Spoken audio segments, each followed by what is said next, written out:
చేసుకోమన్నారు, తప్పేం లేదు. ఎనీహౌ రావుల్ గారు, రాజేంద్ర గారు, 2 సీట్లు వచ్చిన వాళ్ళు వీళ్ళు కేంద్రంలో అధికారంలోకి రావచ్చు, కానీ 40 సీట్లో ఉన్న వాళ్ళు మేము అధికారంలోకి వస్తామంటే వీళ్ళకు నమ్మశక్యంగా లేదు.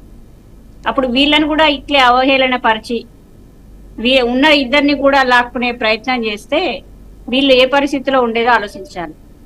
న్యాయ యాత్రలో భాగంగా రాహుల్ గాంధీ గారు ఏ రాష్ట్రంలో అడుగు పెడితే ఆ రాష్ట్రంలో మిత్రపక్షం విడిపోతుంది, ఆయన దగ్గర నుండి దూరం అయిపోతుంది అంటే రాహుల్ గాంధీ గారిని చూసి భయపడి బీజేపీ పార్టీ వాళ్ళను నయానా భయానా వాళ్ళను దూరం చేసే ప్రయత్నం చేసి మీ దానిలో దగ్గర చేర్చుకున్న విషయం వాస్తవంగా అందరూ తెలుసు. మీరు ఎంత దాచిపెట్టుకున్నా అది గుప్పిట్లో ఉన్నది అనుకుంటున్నారు, కానీ అది ప్రపంచం మొత్తం చూస్తున్న విషయం.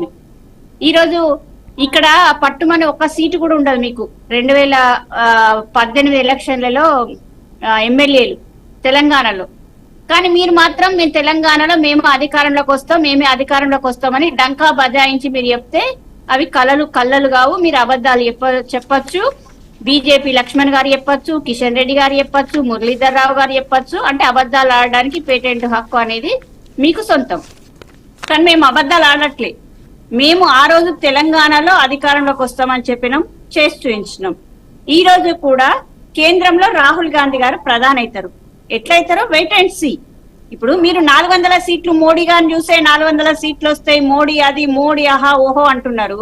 మీరు గతంలో గెలిచిన నలుగురు ఎంపీలు తెలంగాణ రాష్ట్రానికి చేసింది ఏంటి అనేది ప్రజలు చర్చించుకుంటున్నారు.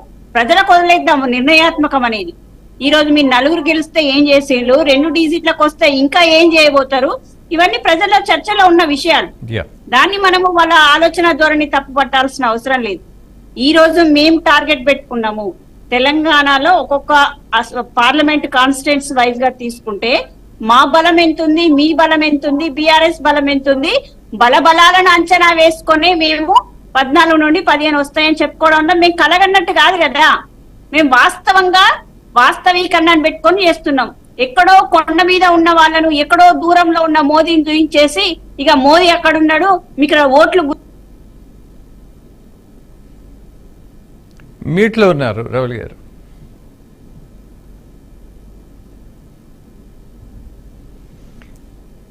బాలరాజ్, ఒక విషయం.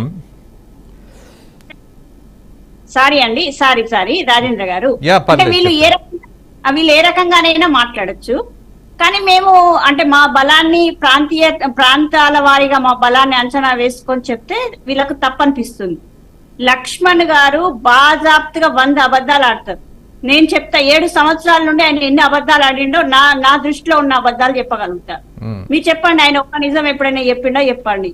మేము ట్రయల్ మాత్రమే చూపించినాము, ఇక షో రాబోతుంది, మొత్తం సినిమా రాబోతుందని 100 సార్లు చెప్పిండు. ఇక బీఆర్ఎస్ పార్టీ నేతలు జైలుకే కరెంటులో అవినీతి జరిగిందని చెప్పేసి అక్కడ మీ ప్రమేయం ఉంది అనగానే మళ్ళీ యూటర్న్ తీసుకున్నారు, వెనక్కి పోయింది. ఇవన్నీ చాలా మా దగ్గర ఆధారాలతో సహా ఉన్నాయి. బీఆర్ఎస్ పార్టీ చేస్తున్న అవినీతిలో మీ ప్రోత్సాహకం ఎంత, మీ భాగస్వామ్యం ఎంత. మీరు ఈ రోజు పరుగు పందెంలో పాల్గొనే వాళ్ళని స్వేచ్ఛగా వదిలేయాలి. మీరు మాత్రం విరాళాల పేరుతో బార్లుగా తీసుకోవచ్చు, మీరు ఎన్నైనా కోట్లు వసూలు చేయొచ్చు. కానీ కాంగ్రెస్ పార్టీ అకౌంట్లను సీజ్ చేసి మా కాళ్ళు రెక్కలు విరగొట్టేసి చేతులు కాళ్ళు మొత్తం కట్టేసి ఈ రోజు మీరు పరుగు పందెంలో పాల్గొనండి, ఎన్నొస్తాయో చూస్తామని చెప్పి మీరు మాట్లాడుతున్నారు. అంత దుర్మార్గమైన రాజకీయ క్రీడ అనేది మేము ఆడట్లేదని చెప్తున్నా. ఆ రోజు మిమ్మల్ని స్వేచ్ఛగా వదిలేసినాం, 2 సీట్లు వచ్చినప్పుడు స్వేచ్ఛగా వదిలేసినాం కాబట్టి మీరు కేంద్రంలో అధికారంలోకి వచ్చే స్థాయిలో ఉన్నారంటున్నా. ఈ రోజు మేమేం నమ్ముకుంటున్నాం అంటే మా వెనుక రైతులు ఉన్నారు, మా వెనుక విద్యార్థులు ఉన్నారు, మా వెనుక మహిళలు ఉన్నారు, మా వెనుక వలస కార్మికులు ఉన్నారు, మా వెనకాల ప్రతి ఒక్క వర్గం ఉంది. కాబట్టి మేము ఈ రోజు కేంద్రంలో అధికారంలోకి వస్తామంటున్నాం. మీ వెనకాల ఉంది నడిపించేది ఈడీ, సిబిఐ, ఐటీ ఇట్లాంటి మీ కేంద్ర దర్యాప్తు సంస్థలను అడ్డం పెట్టుకొని మీరు ఈ రోజు అధికారంలోకి వస్తామని చెప్పి మీరు భ్రమలో ఉన్నారు అంటున్నా. రావుల్ గారు, మరొక విషయం గుర్తు చేస్తాను నేను. గతంలో బండి సంజయ్ గారు మాట్లాడారు కేసీఆర్ని జైలుకు పంపిస్తామని. ఆ ఎపిసోడ్ ఎందుకనో కనుమరుగైపోయింది. ఆ మాటలు దాడులు ఇవాళ కనపడట్లా. కారణం ఏమై ఉండొచ్చు? నేనేమంటున్నా, బండి సంజయ్ గారు ఒక రాష్ట్ర అధ్యక్షునిగా అయిన తర్వాత ఆయన మాట్లాడింది ఒక్కటి కూడా నిజం లేదు. 100% ఆయన కోతల రాయుడుగా మిగిలిపోయిండు, కోతలు కోస్తూనే ఉన్నాడు. ఇక నేను చెర్లపల్లి జైలు వెళ్ళి చూసేసి వచ్చినా, ఇక అక్కడ వాళ్ళకి డబుల్ బెడ్రూమ్ ఇల్లు కట్టిస్తున్నా, ఇక కట్టడమే తర్వాయి అందరినీ జైల్లో పెట్టడమే అన్నట్టుగా మాట్లాడింది.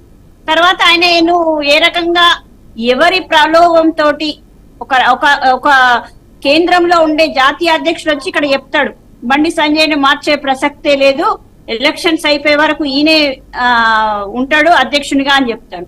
కానీ ఇమ్మీడియట్ గా చేంజ్ అవుతాడు, ఇమ్మీడియట్ గా చేంజ్ అయ్యి మన కిషన్ రెడ్డిని తీసుకొస్తారు. మళ్ళీ ఆ వాయిస్ అనేది పక్కన పోతుంది.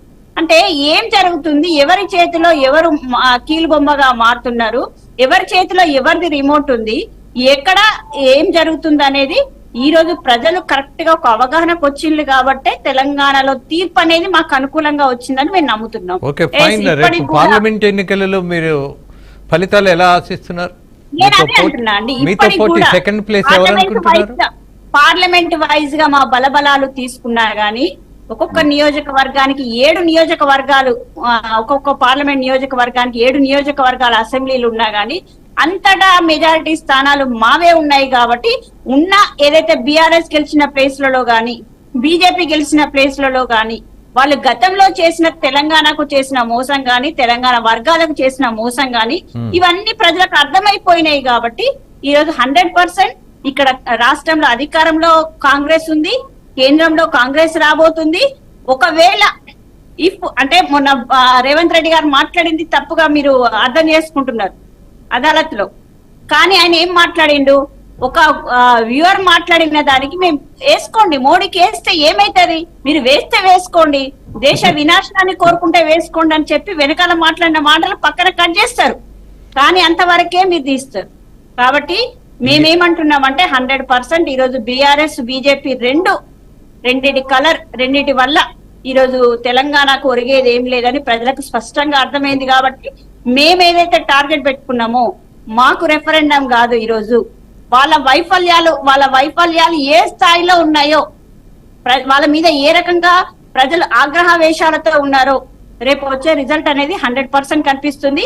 మీకు చెప్పుకోదగ్గది ఒక మోడీ అనే పేరు తప్ప బీజేపీ పార్టీకి చెప్పుకోదగ్గది ఏం లేదు. ఇక్కడ మీ నాయకులను చూసి చెప్పుకోండి, మీరు చేసిన అభివృద్ధి చెప్పి చెప్పుకోండి.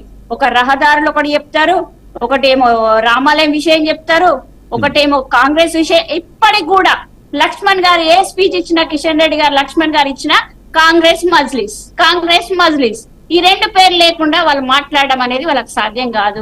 మజ్లిసే ఓపెన్ గా చెప్పింది కదా, ప్రధాన ప్రతిపక్షం మీరే కాబట్టి. అలాగే మజ్లిస్ని విమర్శ చేయడం అనేది వాళ్ళ ప్రధాన అంశం కాబట్టి ఈ 2 పేర్లు ఎప్పుడు ఉంటాయి.